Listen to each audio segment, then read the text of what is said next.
혹시 지금 아무리 애써도 풀리지 않는 문제 앞에서 지쳐 있지는 않으신가요? 어쩌면 내 힘으로 모든 것을 해결하려다 오히려 더 큰 벽에 부딪히고 있지는 않으신가요? 우리는 살면서 때때로 중요한 관계나 간절히 바라는 상황 속에서 내가 힘을 들이면 들릴수록 오히려 더 어긋나는 경험을 하곤 합니다. 상대를 붙잡으려 애쓸수록 그 사람이 더 멀어지는 것 같고, 문제 해결을 위해 발버둥 칠수록 상황은 더 꼬여만 가는 듯한 느낌을 받을 때가 있죠. 내 모든 에너지와 노력을 쏟아부었는데도 결과는 정반대로 흘러갈 때 우리는 깊은 좌절감과 무력감에 빠지게 됩니다.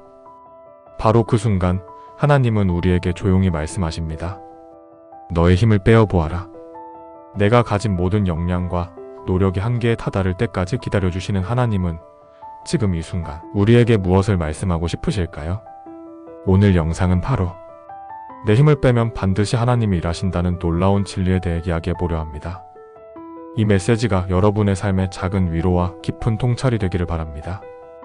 그 전에 저희 채널의 방향성이 마음에 드신다면 좋아요와 구독, 알람 설정을 해주세요. 여러분의 응원은 우리에게 큰 힘과 격려가 됩니다.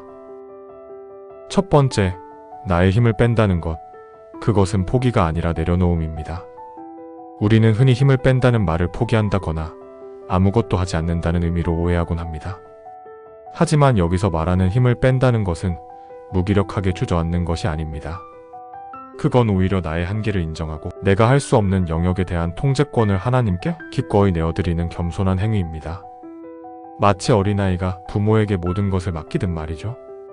힘을 뺀다는 것은 우리가 피조물임을 기억하며 하나님이 내 삶의 주인 되심을 고백하는 신앙의 열매입니다. 우리는 주님이 창조하신 피조물임을 기억해야 하며 하나님이 우리의 주인 되실 때 비로소 그분의 창조 능력이 내 삶에서 온전히 드러날 수 있는 것입니다. 사람의 힘으로는 그 어떤 능한 능력이나 전략도 창조될 수 없으며 오직 우리에게 새기를 내시는 하나님의 능력을 구해야 합니다. 이전 영상에서도 만남에 대한 부분을 다루었듯 우리가 아무리 좋은 사람을 만나려 애쓰고 노력해도 결국 만남의 주관자는 하나님이심을 깨닫는 순간이 옵니다.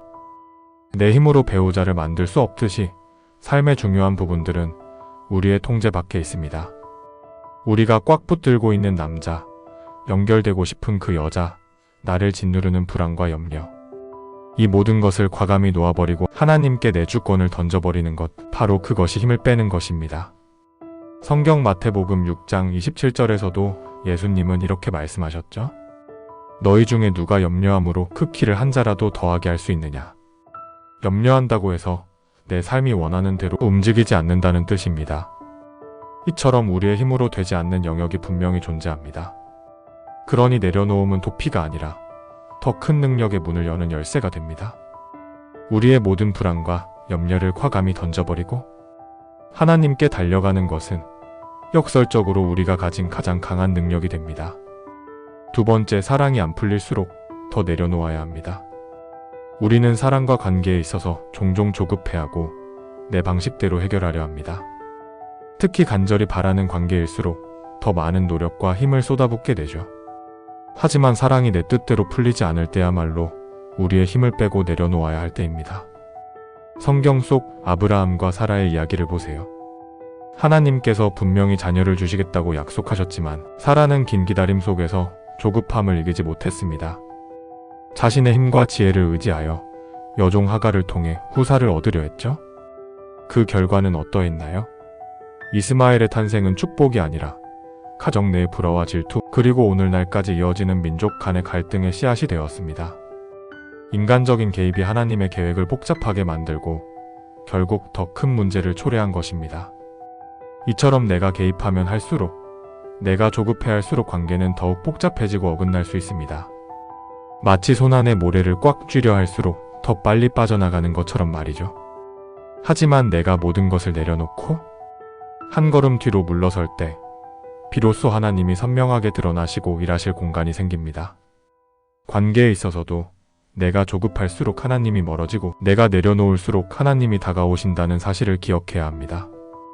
당신이 붙들고 있는 그 사람, 그 관계를 하나님께 맡겨드려 보세요.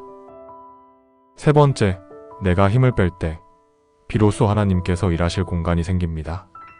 우리가 손에 무언가를 꽉 쥐고 있으면 하나님이 우리에게 주시고자 하는 새로운 것을 받을 공간이 없습니다. 우리가 나의 계획, 나의 방법, 나의 노력으로 가득 채워져 있을 때 하나님의 일하심이 들어설 자리가 없어지는 거죠. 이전 영상에서 하나님의 때는 지연이 아니라 정확이라고 말씀드렸듯이 그 정확한 타이밍은 종종 우리가 모든 것을 내려놓고 오직 주님만을 의지할 때 찾아옵니다. 성경 인물 모세를 한번 생각해 보세요. 그는 40년 동안 애굽 왕궁에서 모든 것을 자기 힘으로 해결하려 했지만 결국 실패하고 광야로 도망쳤습니다. 그러나 그가 자신의 모든 힘을 빼고 광야에서 겸손히 하나님을 만났을 때 비로소 이스라엘 백성을 구원하는 위대한 도구로 쓰임 받았습니다. 이스라엘 백성이 애굽을 탈출하여 홍해 앞에 다다랐을 때 뒤에서는 애굽 군대가 맹렬히 추격해오고 앞에는 거대한 홍해가 가로막고 있었습니다. 이스라엘 백성은 절망하며 모세를 원망하기 시작했죠. 이 광야에서 죽게 하려고 우리를 데려왔느냐. 마치 사방이 꽉 막힌 듯 인간의 힘으로는 도저히 벗어날 수 없는 절체절명의 위기였습니다. 그때 모세는 백성들에게 외쳤습니다. 너희는 두려워하지 말고 가만히 서서 여호와께서 오늘 너희를 위하여 행하시는 구원을 보라. 그리고 덧붙여 말하죠. 여호와께서 너희를 위하여 싸우시리니 너희는 가만히 있을지니라. 이 가만히 있으라는 말씀은 단순히 아무것도 하지 말라는 뜻이 아니었습니다.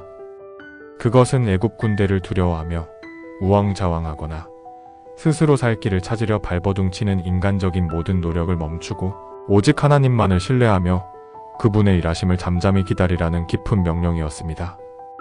이스라엘 백성이 자신의 힘과 계획을 완전히 내려놓았을 때 모세가 지팡이를 들고 바다를 향해 손을 내밀었을 때 하나님은 비로소 홍해를 가르는 놀라운 기적을 행하셨습니다. 그의 힘으로는 홍해를 가를 수 없었지만 하나님이 일하시니 가능했던 거죠. 이처럼 내려놓음은 수동적인 것이 아니라 하나님을 향한 적극적인 신뢰와 의지입니다.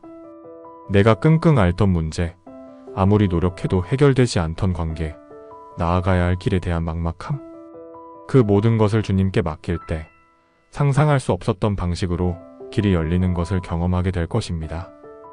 기억하세요.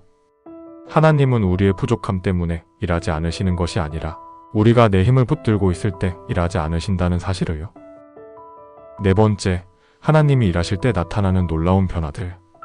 내가 모든 것을 통제하려 할 때 찾아오는 불안감과 스트레스는 엄청납니다.